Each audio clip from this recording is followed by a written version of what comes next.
Two-dimensional motion with variable acceleration. Velocity is the rate of change of displacement. Acceleration is the rate of change of velocity. It follows that if we have displacement, velocity, acceleration, then to go this way, we differentiate.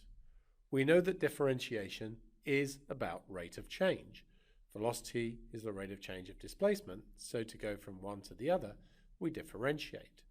And now that we've established that going in this direction we differentiate, since it's an opposite process, we know to go this way, we should integrate.